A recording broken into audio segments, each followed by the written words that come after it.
Olá, meus amados irmãos, bom dia, graça e paz a todos. Hoje é o nosso terceiro dia do relógio de oração. Eu quero agradecer esse propósito, que o Senhor tem nos direcionado. Eu quero agradecer a amada igreja do Nazareno, em Cabo Frio, no bairro Jacaré, e agradecer ao Senhor porque temos abraçado essa causa, temos nos envolvido nas reuniões nos lares, nos cultos, que temos feito o nosso devocional, a nossa oração, o nosso louvor, por um breve período, por conta dessa pandemia que está assolando o mundo inteiro.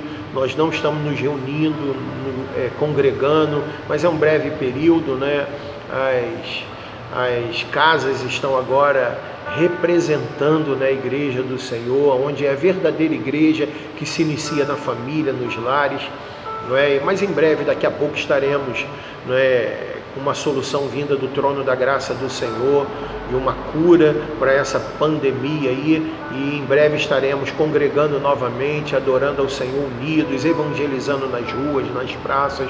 Mas por enquanto é um período em que estamos nas nossas casas, orando e intercedendo. Então, irmãos, eu quero meditar nessa palavra, nesse terceiro dia do relógio de oração, que está no livro de Atos, no capítulo 6, do verso 1 até o verso de número 7. Diz assim a palavra do Senhor: Ora, naqueles dias, multiplicando-se o número dos discípulos, houve murmuração dos helenistas contra os hebreus, porque as viúvas deles estavam sendo esquecidas na distribuição diária. Então os 12 convocaram a comunidade dos discípulos e disseram: não é razoável que nós abandonemos a palavra de Deus para servir às mesas. Mas, irmãos, escolhei dentre vós 7 homens de boa reputação, cheios do Espírito e de sabedoria, aos quais encarregaremos deste serviço. E quanto a nós, nos consagraremos à oração e ao ministério da palavra. O parecer agradou a toda a comunidade, e elegeram Estevão, homem cheio de fé e do Espírito Santo, Filipe, Próculo, Nicanor, Timão, Pármenas e Nicolau, prosélito de Antioquia. Apresentaram-nos perante os apóstolos, e estes, orando, lhes impuseram as mãos. Crescia a palavra de Deus em Jerusalém, e se multiplicava o número dos discípulos. Também muitíssimos sacerdotes obedeciam à fé. Que Deus abençoe a leitura da sua palavra. Irmãos, é interessante que esse texto mostra um problema social muito grave que estava acontecendo em Jerusalém. Muitas pessoas estavam se convertendo ao judaísmo, muitas pessoas estavam se tornando aquilo que nós conhecemos como um judeu prosélito. Um judeu prosélito é um judeu que se converte ao judaísmo. Ele não nasceu judeu, ele não é judeu de nascença, mas é um prosélito, ele se converte ao judaísmo. E agora todos eles querem migrar para Jerusalém, estarem lá nas festas migratórias, e na sua velhice a maioria deles queriam ser enterrado e ter o privilégio de ser enterrado e sepultado no Monte Sião, juntamente com os heróis da fé, os pais da fé. E com isso, muitas viúvas e órfãos estavam abandonados e tendo que ser sustentados pelos cofres da cidade de Jerusalém. E é interessante que a igreja agora cresce, a igreja multiplica-se, multiplica-se o número de discípulos, é o que nós acabamos de ler agora, E após esse crescimento, crescem também os problemas que acabam somatizando na igreja. Esse problema social e financeiro, ele acaba somatizando dentro da igreja, porque inúmeras pessoas se convertem agora e recebem Jesus Cristo como seu Senhor e Salvador, multiplicando-se assim o número de discípulos.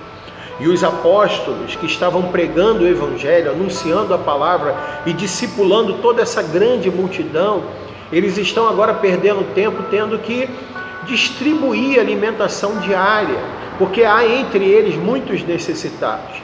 É claro que muitas pessoas ricas também vendiam tudo que tinham após se converterem e receberem Jesus Cristo como seu Senhor e Salvador. Eles se convertem, vendem tudo que têm e acabam colocando aos pés dos apóstolos, para que eles façam ali o que conhecemos como a distribuição diária. Mas no meio dessa distribuição diária começa a haver uma murmuração. É o que nós acabamos de ler no verso de número 1 do capítulo 6 de Atos. Houve murmuração entre os helenistas e entre os hebreus.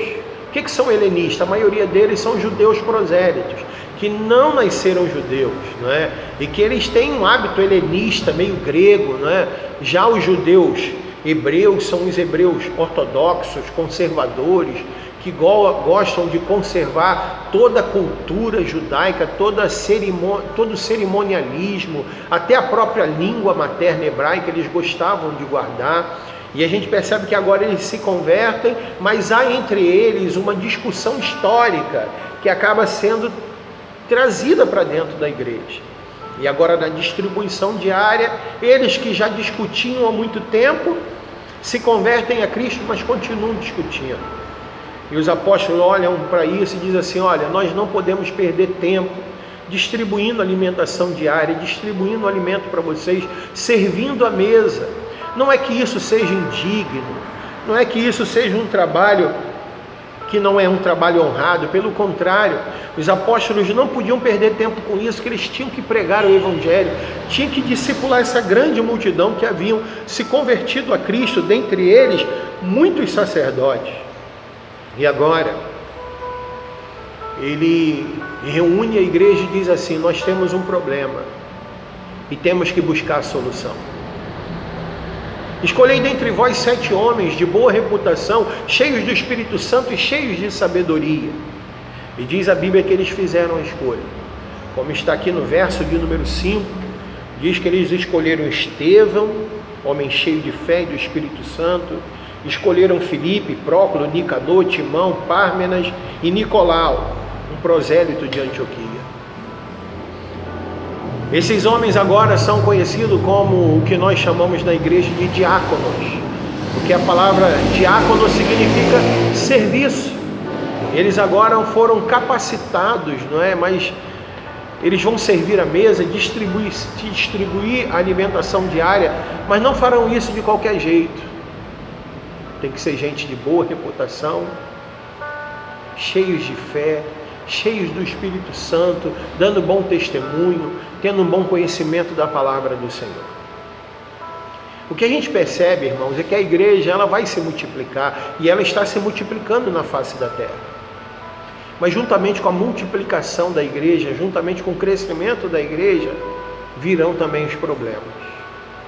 Problemas sociais, problemas psicológicos, problemas, de ordem psicossomáticas, problemas de enfermidades, problemas financeiros, problemas de inúmeras maneiras, de pessoas que chegarão enfermas, cheias de carrapichos, que precisarão de um tratamento espiritual, que precisarão de um crescimento espiritual, de um grande discipulado, mas pessoas também que chegam desprovidas de alimentos e que precisam ter as suas necessidades supridas. O que nós aprendemos com isso é que a igreja está crescendo na face da terra, e acredito que quando passar essa pandemia do coronavírus, nós veremos um grande crescimento na igreja, de muita gente que vai se arrepender dos seus maus caminhos e que se converterá a Cristo, muitos que não congregavam mais e que não tinham mais o prazer de estar em comunhão e coenonia, e estavam agora, que nós conhecemos como descongregados, eles não congregavam mais. A nossa oração, também conhecido como os desigrejados, a nossa oração é que tudo isso traga uma grande sensibilidade espiritual e que esse povo volte à comunhão com Cristo e volte à comunhão com o corpo de Cristo. E eu creio nesse crescimento, mas saiba que junto com esse crescimento crescerão também os problemas da igreja. Mas saiba que o problema da igreja está dentro da própria igreja, mas a solução dos problemas está dentro da própria igreja também. Você pode ser parte do problema, ou você pode ser a parte da solução. Você pode ser aquele que traz a discórdia, que traz a desunião, que traz, os problemas, mas você pode ser aquele que traz a solução, que traz a unidade, que traz o amor, que traz a coenonia. Então, meus irmãos, para servir o Senhor e fazer algo na casa do Senhor, e fazer alguma coisa no reino do Senhor, seja um servo de boa reputação, seja um servo cheio do Espírito Santo, seja um servo cheio de sabedoria, Seja um servo que maneja bem a palavra da verdade, que não tem do que se envergonhar. É a nossa oração. Você se una ao seu pastor.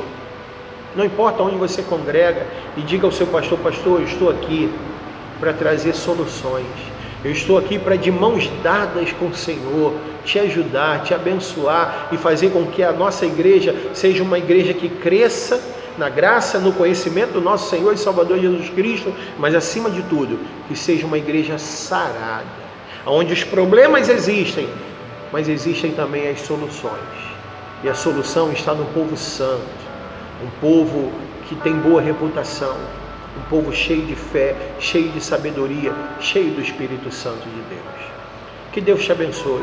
Receba essa palavra em nome do Senhor Jesus, e que o Senhor lhe dê sabedoria, que o Senhor lhe encha da graça, lhe encha do Espírito Santo, lhe encha do dínamo, que é a potencialidade e a capacitação para pregoar o Evangelho. Que o Senhor sobre ti derrame os dons, para que você tenha condições de falar em novas línguas, de ser aquele que vai impor as mãos sobre os enfermos e eles serem curados, de pôr as mãos sobre pessoas e pessoas serem batizadas no Espírito Santo. É a minha oração, para que você seja uma parte da solução dos problemas e que você não seja o problema. Que Deus te abençoe, que o Senhor te ajude, que o Senhor te guarde, que o Senhor te livre de todo mal.